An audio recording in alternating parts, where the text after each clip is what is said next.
What's up, guys? I'm Chad Barnes, and welcome to the channel. Here, it's all about real car talk, from simple fixes to smart driving tips and keeping your ride in top shape. If that sounds good to you, go ahead and give the video a thumbs up. Hit that subscribe button and make sure Already at the beginning of the year, the company faced a severe shortage of electronic components and as a result, the sales structure within the overall lineup of Lada vehicles began to change rather quickly. The share of all three Granta variants remained stable throughout the first 3 months of the year, 13.5 to 14.5% for the sedan body, 7.6 to 8.5% for hatchbacks and 4.5 to 4.8% for wagons, and the dynamics of sales volumes, according to Avtostat, were quite in line with general trends, a significant increase in March volumes compared to January volumes and a drop compared to February. That is, Granta still forms more than a quarter of the brand's total sales.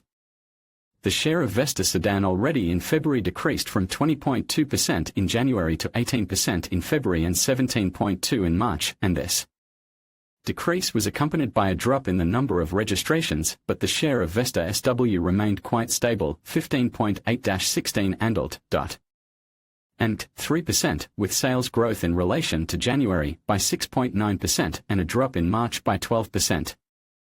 The share of Lada X-Ray slightly decreased from 6.6% in January to 5.9% in March and remained at this level. In numerical terms, sales of the model fell from 5% to 3.2 thousand cars in the quarter, but the share remained stable compared to the first quarter of last year.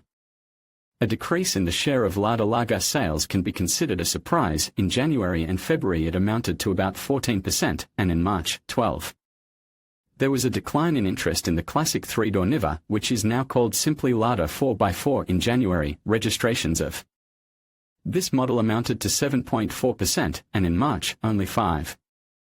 But sales of the 5-door version have grown sharply. The growth in the number of March registrations in relation to January registrations amounted to 759%, from 37 to 318 cars, and the share in the lineup grew from 0.2 to 1.9%.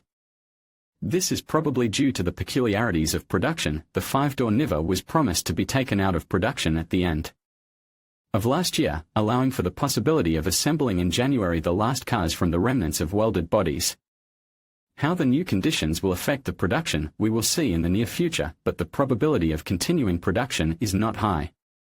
Moreover, the Telegram channel Russian Car Avtovaz resumed production of all models except for the 3-door Niva, for which there is a shortage of some components, in particular, ABS sensors.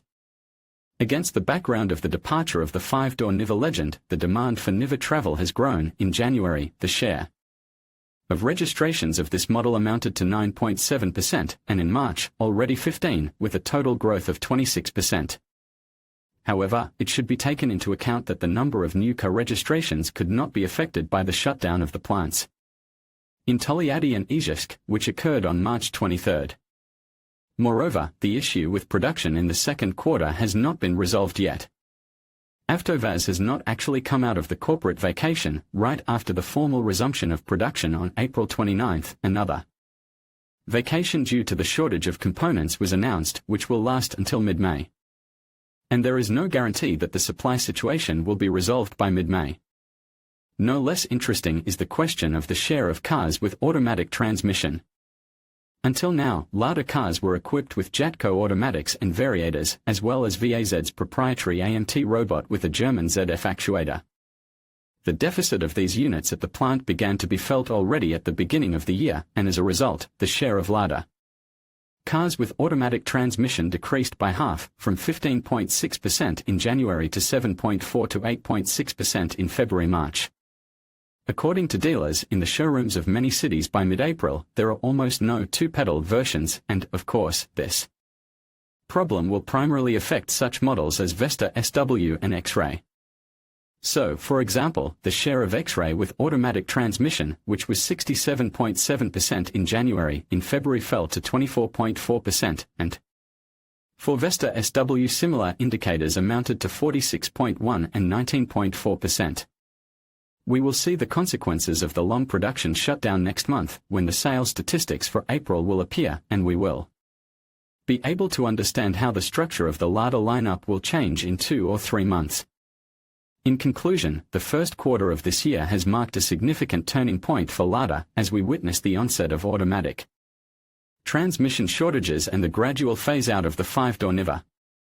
These developments reflect broader trends in the automotive industry and the challenges faced by manufacturers.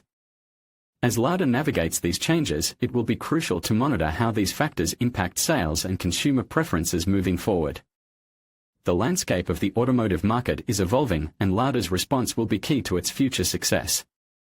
Thank you for watching, and stay tuned for more insights on the automotive industry.